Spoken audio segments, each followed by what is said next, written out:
Hi, it's Randy Burke with DCS Global talking about KPI scoring in cleaning. A critical step.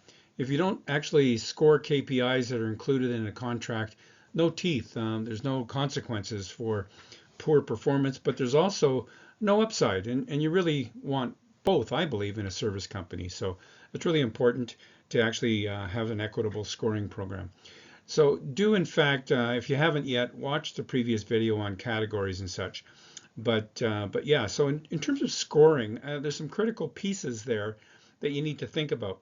First of all, what's the criteria? So you've got a category, call it security or communication or whatever. But what makes it? What do you want? Essentially, is what's the criteria? Do you want in the security side? Do you want all the checks done, that the contact information is up to date? Cleaning scores, what are the goals? What is your minimum, and what do you really want in terms of, is it an 80% ISSA rating, or is it a 3 or a 2 for APA? So yeah, set the goals and set the criteria. What's the reaction time? Literally, is it within an hour or two? So every one of those items needs to be defined in terms of what is the minimum, and and what is in fact excelling.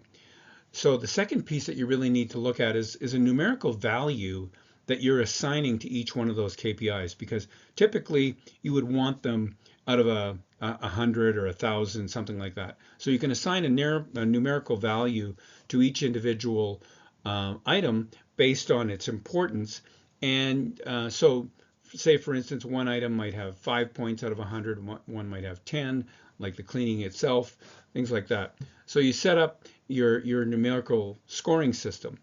Then from there, you really break it up. You should break it up, in my mind, into financial and non-financial. So I've already spoken about a couple.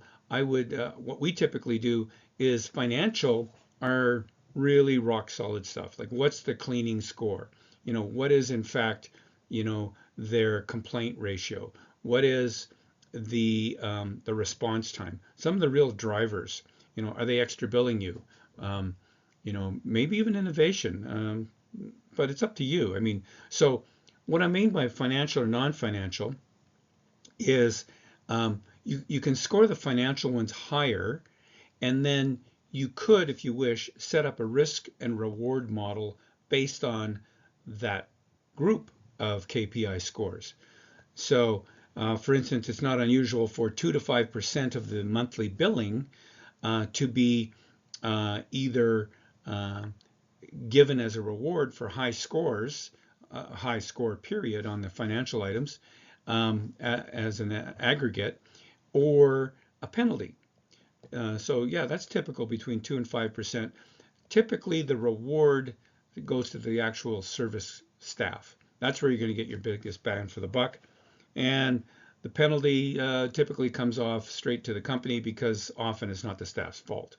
So, so yeah, KPI scoring is really important. Lay it down ahead of time. Where is the data coming from? What is good, better, best, and what's a fail?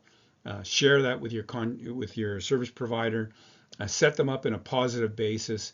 Lead them into the reward structure if you're using financial, and I know you're going to get a lot of success.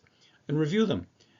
Big, larger buildings and complexes, you're reviewing them quarterly. Other ones, certainly twice a year, I think, to get the value.